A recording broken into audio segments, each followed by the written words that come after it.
Yo creo que no solamente se sentía en que el tiempo, digamos, que tuviese esa resonancia en los personajes como debilidad, ¿no? Que se pudiese interpretar como debilidad, sino que también les forjaba la forma de entender el destino, les daba una responsabilidad.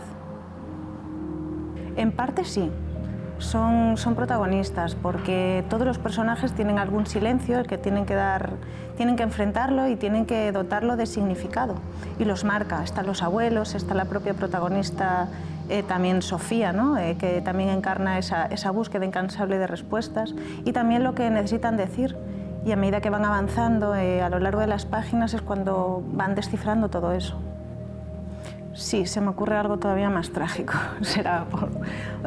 Yo creo que lo peor es no saber, el no saber si está vivo, si muerto, la persona a la que más puedes llegar a amar. Y esto, por ejemplo, dentro de la novela se puede ver en las madres que esperaban, las que no sabían si los hijos estaban pues, vivos o muertos. Yo creo que esa angustia todavía es mayor que sobrevivir a alguien a quien quieres tanto.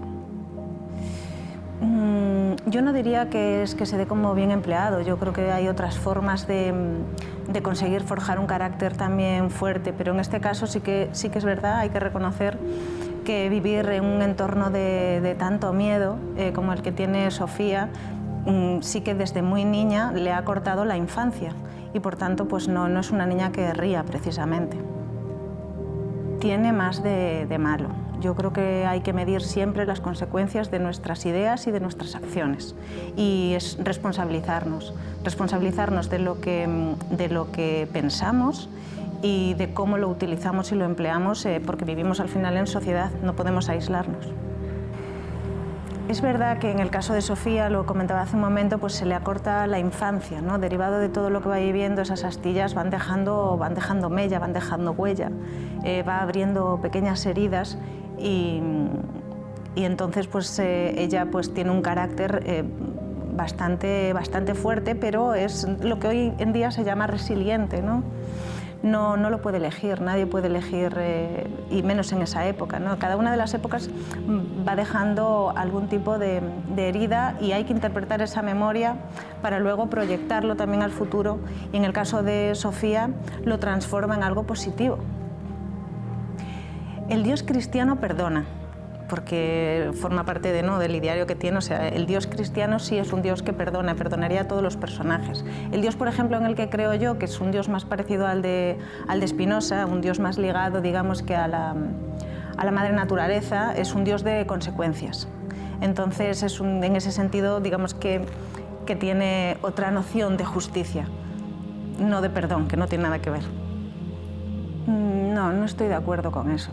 Creo que efectivamente en el caso de esta generación sí que se utilizaba, había que fortalecerse y entonces no era necesario mostrar, no era necesario, además se les educaba justamente para no hacer una exhibición de sentimientos, de emociones, manifestaciones de ningún tipo, ¿no? Pero hoy en día, pese a lo que pueda parecer, ¿no? Me imagino que se puede hacer referencia a algunas por ejemplo, en redes sociales, en medios y demás, eso que se puede interpretar como una sobreexposición creo que justamente es necesaria porque todavía nos queda mucho por avanzar en ese sentido, ¿no? Necesitamos más educación emocional y también una educación emocional ligada también a los géneros, ¿no?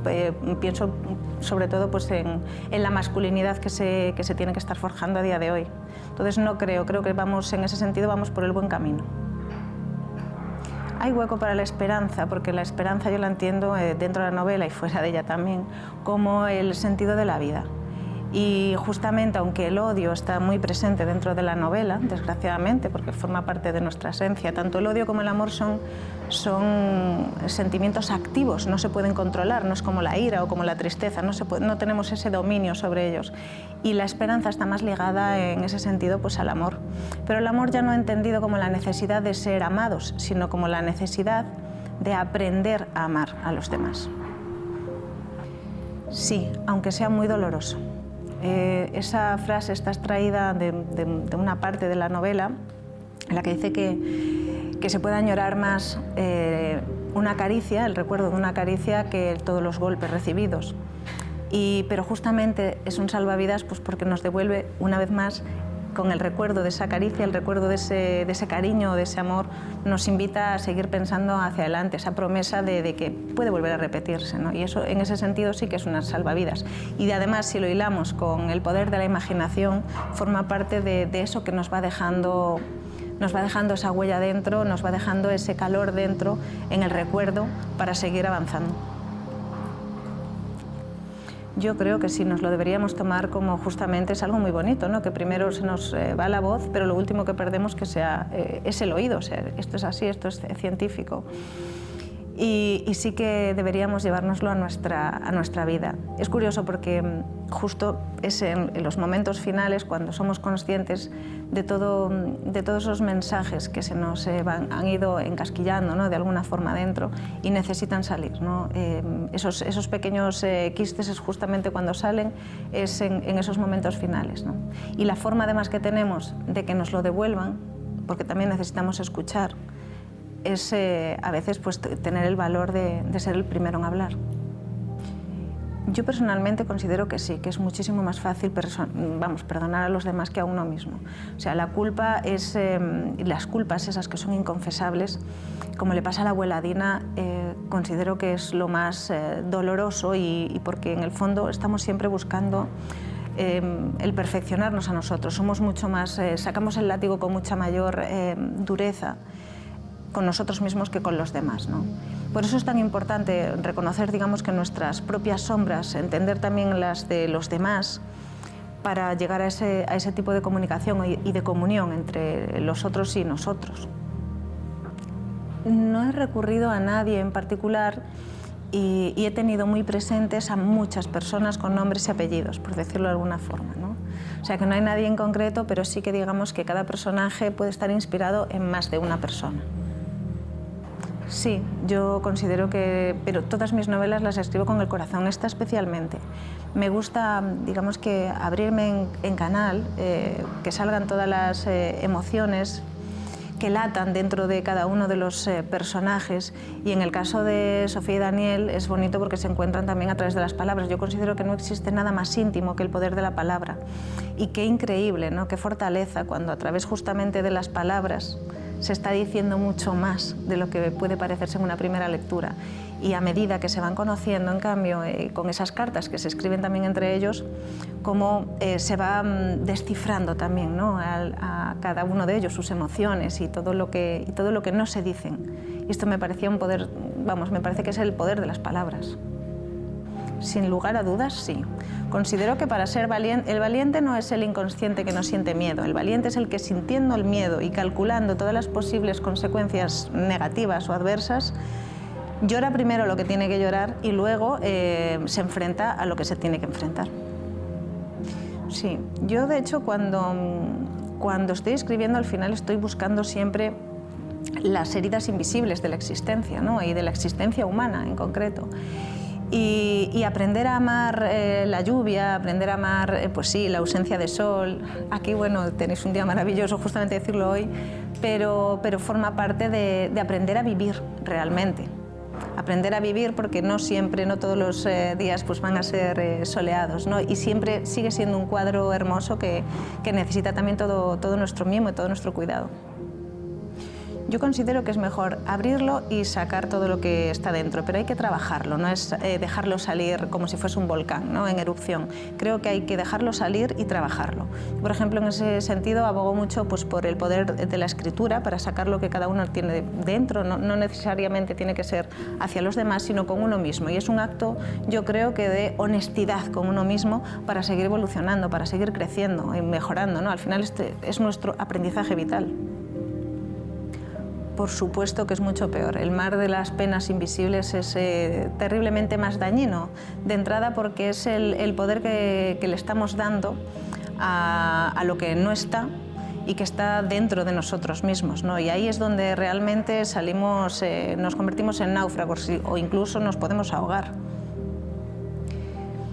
No creo que, o sea, yo creo que eso tiene un poder muy claro, ¿no? Dentro de lo que es la novela es un broche muy poderoso, muy potente, pero El desasosiego de la época y el desasosiego de los personajes y de todo cuanto viven está presente, eso es innegable, pero creo que hay más, digamos que subtramas y lecciones que van aprendiendo y que van trabajando cada uno de los personajes que también aportan bastante luz, ¿no? De entrada, por ejemplo, pues el hecho de que se encuentren tanto Sofía con Julia dentro de ese hospital, el concepto de lo que es esa oda, digamos, que a la amistad o al amor romántico o la ternura de los abuelos, o el cómo van aprendiendo a encontrarse los distintos personajes a medida que avanza la novela, yo creo que también son mensajes que restan un poco de desasosiego y sobre todo que tienen esta última pátina, digamos, ¿no? Este brillo último que es más esperanzador, más luminoso. Yo considero que poder mirar a alguien y no echar nada en falta, saber que ahí lo tienes absolutamente todo, es una señal clara, inequívoca de amor pleno. Pero incluso mirarlo y no poder tocarlo, saber que está, mirarlo, digamos que ya no solo con nuestros ojos que tenemos en la cara, sino mirarlo, digamos que una noción más desde el alma, y aunque no puedas tocarlo, alcanzarlo, sentir que no te falta nada, creo que todavía es más pleno. Pues voy a recomendar el libro de, en este caso, bueno, es que está muy ligada a esta novela, siempre digo el mismo, que es el del Hombre en busca de sentido de Viktor Frankl. Pero porque además recoge muy bien este sentido de la esperanza, ¿no? De enfrentar el horror en las peores de las circunstancias y enfrentarlo con esas herramientas que llevamos dentro, ¿no? Que en cierta medida está muy ligado también a la imaginación y al estudio, a la exploración de la condición humana, ¿no? Como distanciarse, tomar distancia, que al final es lo que hacemos en literatura, tomar distancia, pero esto alguien que lo ha estado viviendo, ¿no? Como sucede dentro de este pequeño librito que recomiendo siempre, que es muy necesario.